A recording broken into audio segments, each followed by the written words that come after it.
Hello বন্ধুরা, বর্ষা online YouTube চ্যানেলে তোমাদের সবাইকে স্বাগতম। আজকে আমরা আলোচনা করব তোমাদের পোস্ট অফিস জিডিএস শিডিউল 2 এ 6 নম্বর মেরিট লিস্ট তোমাদের আউট হয়েছে। এই মেরিট লিস্টে তোমাদের শর্ট লিস্টেড ক্যান্ডিডেট যারা রয়েছে তোমরা দেখে নাও তোমাদের নাম এসছে কিনা। এই ভিডিও তোমরা দেখতে হবে তোমরা নাম কীভাবে চেক করবে এবং তোমাদের ডকুমেন্ট কোথায় ভেরিফিকেশান করতে হবে এবং কী কী ডকুমেন্টস নিয়ে যেতে হবে, সমস্ত কিছু এই ভিডিও তোমাদের সঙ্গে আমরা আলোচনা করবো।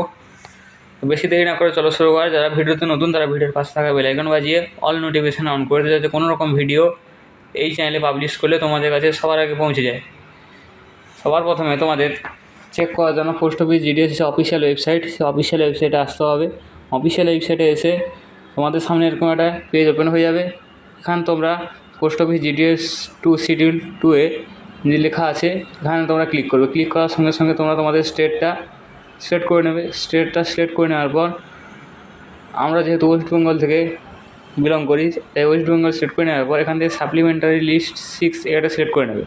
লিস্ট সিলেক্ট করে নেওয়ার সঙ্গে সঙ্গে তোমাদের সামনে পোস্ট অফিস জিডিএস শিডিউল 6 নম্বর যে মেরিট লিস্টটা বেরিয়েছে এটা তোমাদের সামনে আউট হয়ে যাবে।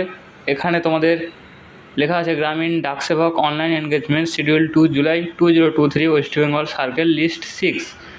এখানে তোমাদের যারা যারা শর্ট লিস্টেড হয়েছে এখানে তোমাদের 10/1/2024 তারিখের মধ্যে তোমাদের ডকুমেন্টগুলো ভেরিফাই করে আসতে হবে।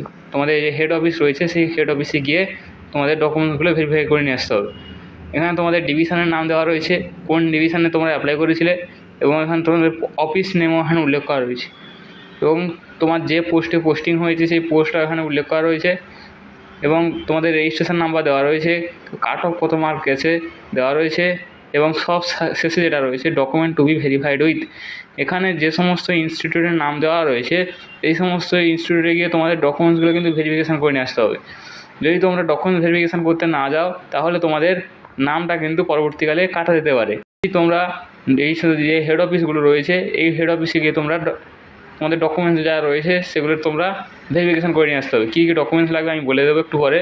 এখানে তোমাদের কাট অফ খুবই কম গেছে, আর তোমরা স্কোর করে দেখতে পাবে তোমাদের কাট অফ খুবই কম গেছে। এটা তোমাদের শুধু ওয়েস্ট বেঙ্গল থেকে তোমাদের 83 জনের নাম এসছে। এরপরে বলবো তোমরা কী কী ডকুমেন্টস নিয়ে যাবে। ডকুমেন্ট ভেরিফিকেশনের সময় তোমরা যে হেড অফিসে যাবে সেই হেড অফিসে গিয়ে তোমরা কী কী ডকুমেন্টস নিয়ে যাবে। সবার প্রথমে তোমাদের মাধ্যমিকের যাবতীয় যা ডকুমেন্টস রয়েছে সেগুলো নিয়ে যাবে এবং তোমাদের যে 2 কপি ফটো নিয়ে যাবে। তার সঙ্গে সঙ্গে তোমাদের যে মেডিকেল সার্টিফিকেট তোমরা নিয়ে যাবে। মেডিকেল সার্টিফিকেট কীভাবে বানাতে হয় তা নিয়ে আমার এই চ্যানেলে একটা ভিডিও বানানো রয়েছে, সেই ভিডিও তোমরা দেখতে পারো। তোমাদের নাম এসেছে কিনা তোমরা কীভাবে চেক করবে। নাম এসেছে কিনা চেক করার জন্য সবার প্রথমে উপরে যে 4 কোণা অপশানটা রয়েছে এই 4 কোণা অপশানে ক্লিক করবে। এখানে ক্লিক করার সঙ্গে সঙ্গে তোমাদের যে রেজিস্ট্রেশন নাম্বার রয়েছে সেই রেজিস্ট্রেশন নাম্বার তোমরা এখানে বসাবে। রেজিস্ট্রেশন নাম্বার বসানোর পর তারপর তোমাদের যদি নাম থেকে থাকে তাহলে তোমাদের নাম এখানে শো করাবে। ভিডিও শেষ করার শেষে আমি আরেকটা কথা তোমাদের বলে দিই, যদি তোমাদের নাম এসে থাকে তাহলে তোমরা এই সমস্ত কিছু ডকুমেন্টস নিয়ে তোমাদের যে হেড অফিস রয়েছে যাদের নামের সোজা যে হেড অফিস রয়েছে সেই হেড অফিসে গিয়ে কিন্তু তোমরা ডকুমেন্টগুলো ভেরিফিকেশান করে নিয়ে আসবে। পরে কিন্তু তোমাদের নামটা কাটা যেতে পারে। তো বন্ধুরা এই ছিল আজকে ভিডিও। যদি ভিডিওটি ভালো লাগে থাকে ভিডিওর পাশে থাকা বেল আইকন বাজিয়ে অল নোটিফিকেশান অন করে দিও। Thank you.